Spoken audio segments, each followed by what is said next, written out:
And there, finally, after hours of blood, sweat, and tears, it is finally done. My greatest achievement to date, my masterpiece, my magnum opus. It's quite the sight to behold, wouldn't you say? What? Oh, come the fuck! Alright, class, what emotion do we associate with a situation like this? How do we think our player feels right now? Yeah, you there, on the right. Bro, I don't know, angry? Absolutely correct. Now, it's easy for them to blame the player. After all, he did something he shouldn't have. He built the thing he acted like, a huge... And that's against the rules of the server. But we're not here to learn how to be moderators for online communities. We're learning about game design. So, could the designers have done anything to prevent the situation from occurring? Your mind is probably jumping to solutions like hiring moderators or programmatically detecting NSFW shapes and designs. But let's start off with the short answer. No. If you allow your players to create something, you cannot prevent NSFW content altogether. Games use various techniques to mitigate it, but at the end of the day, human nature is just what it is, and we like to draw some phallic shapes with whatever tools available to us. So, the only thing left to do is to discourage players from creating NSFW content somehow. But just wishing upon a star that you will wake up one day and your perfect automaton player base will suddenly stop producing any and all offensive content is not gonna happen. Hell, we can't even all agree on what is and isn't offensive in the first place. Instead, we have to turn to real magic. Game design. Now let me ask you a question. If you're in my usual audience, most probably male, probably anywhere from 18 to 35 years old, maybe a little younger, you probably remember the very first time you played Garry's mod.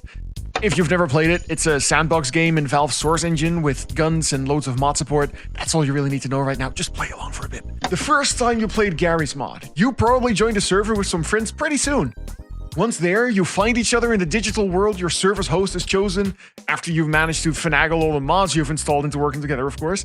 And soon after, you start firing your guns around, as it's one of the only ways to interact with the world. As soon as you notice your bullets leave holes that are visible to your friends too, you immediately make your way over to the nearest wall to start creating art. What is the first thing you drew? Chances are, that's a male reproductive organ. Unfortunately, we're all children at heart who think poppycock without the poppy is the pinnacle of comedy. Give us the tools to create meat and we'll create meat.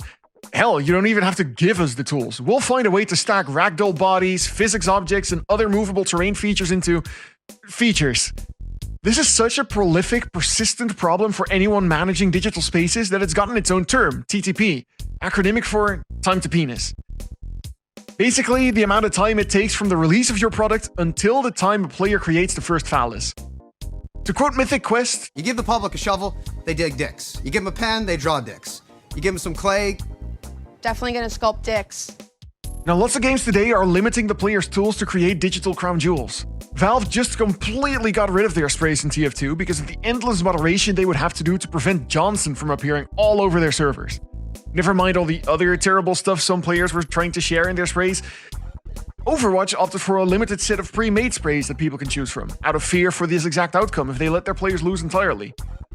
While reading up on the topic, I also came across a Reddit post asking why modern games, like Overwatch, don't feature bullet impacts as much anymore, and I wouldn't be surprised if this is part of the reason why. Never mind that Blizzard can earn a pretty penny with their optional cosmetics. That being said, the way we design our levels can influence how likely players are to enact upon their potential TTP. If our levels are some of the vast, flat-surfaced, sprawling worlds in the source engine games like Garry's mod, we're almost encouraging players to take advantage of the blank canvas we're creating for them. Instead, we can vary the terrain a lot more, placing objects in front of walls and distorting the floor upon which everything sits. This leaves less opportunity for players to notice spaces where they can leave their mark. Designing levels to discourage this kind of behavior can be a Sisyphean task at the worst of times, but doing anything at all will go a long way in discouraging players from filling your world with tallywhackers. But it's important to keep in mind that that's all this is, discouragement, not prevention. We're not removing the ability to create offensive content altogether, just making it less probable.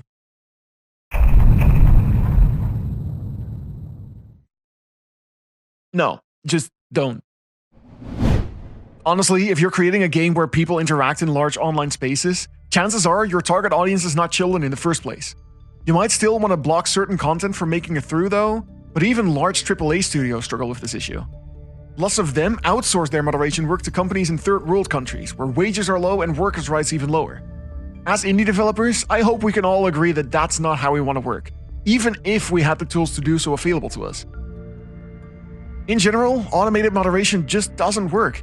All forms of communication in digital spaces are incredibly context dependent. Let's take chat filters as an easy example. You can try to block specific words that are never quite acceptable to say regardless of context, but the people who want to do harm will find ways around it. From simple letter substitution, to white space injection, to leet speak, to even representing letters in ASCII art to get their message across. You cannot block all of this with an automated system. The nets that are used to catch these offensive terms are both too narrow, like the examples I listed before, and too wide. If you don't want your players to use the word ass, for example, and you simply block the 3-letter combo altogether, congratulations! You've just blocked 1,842 words in the English language. And that's just from the somewhat common ones that appear in Peter Norvig's massive word list. Okay, so just match the word ass if it's not part of any other word. We can use regex for that. Something like this would work, right? Wrong. I can now easily defeat your profanity filter with any of the aforementioned techniques: letter substitution, white space injection, leet speak, or ASCII art letters. Lastly, to make this method even more frustrating, let's say you have a perfect list of regex patterns to filter out profanity. Great, you somehow managed to do the impossible and create a true human-like language filter. Now, what do you even do with this power? What happens to someone who tries to spam profanity over and over again 24/7 with no sign of stopping? They're probably a bot, but do they immediately get banned? Do they get a strike? Or does their message simply get deleted and they can move on doing whatever they were doing? Do you want this person on your server in the first place? But then, what happens to someone who accidentally types one of these words? Or what if they're typing in a language where this combination of letters is not a rude word at all? Imagine someone like one of your most valuable players, who's absolutely in love with your game and has been playing for hundreds of hours since day one. They're messaging one of their friends in-game in Norsk, and use a slang variant of the word altså, meaning so or therefore. This very common word just happens to be spelled ASS. Does their message simply get deleted so they can move on doing what they were doing? Or do they get a strike, or immediately get banned? You can imagine these kinds of mistakes happen more often than not, especially if your players are online for hundreds of hours. Any kind of automated system to deal with content moderation is bound to fail, because the nets that are used to catch these offensive terms are both too narrow and too wide. But then surely, modern AI tools will solve our problems, right?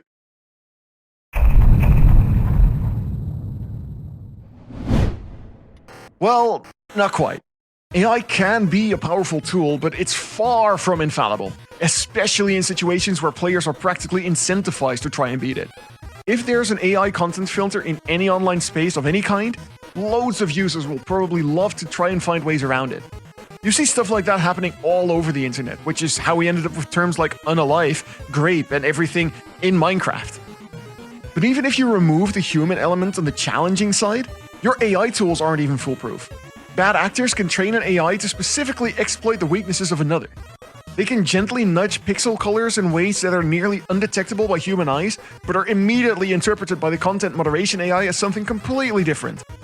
It's all fun and games when the AI confidently yet falsely believes a bird is a fish or a baby is a doormat, but when truly evil people use this technology to hide horrible things involving explicit violence, or even worse stuff involving children, you can see how this is a huge problem. The worst part is, AI just kinda sucks at detecting what humans perceive anyway. If you have a sophisticated AI that takes images as a whole at face value, some content goes deeper than that, quite literally. You know those magic eye posters you'd see in doctor's offices all over the place in the 90s? Or like those images you see on social media nowadays that look like sprawling landscapes up close, but from afar when you squint a bit you can see that it's just Shrek? You want to train an AI to detect those kind of edge cases too? Yeah, good luck with that. At the end of the day, content moderation should be a human task. It should be left up to humans who are aware of the entire context, including conversation, language, culture, to decide what content flies and what doesn't. Relying solely on AI to do these jobs will probably end up alienating your player base rather than fostering a positive community. After all, players want to feel like their creativity and expressions are valued, not unfairly judged by an algorithm. So, if we can't automate moderation and we can't programmatically detect unwanted content, we're unable to pay for large-scale content moderation, and we don't want to remove players' ability to experience the world in their own way, all while still providing a world where players can digitally come together and express themselves, is there anything at all we can do? Besides clever game design, not much.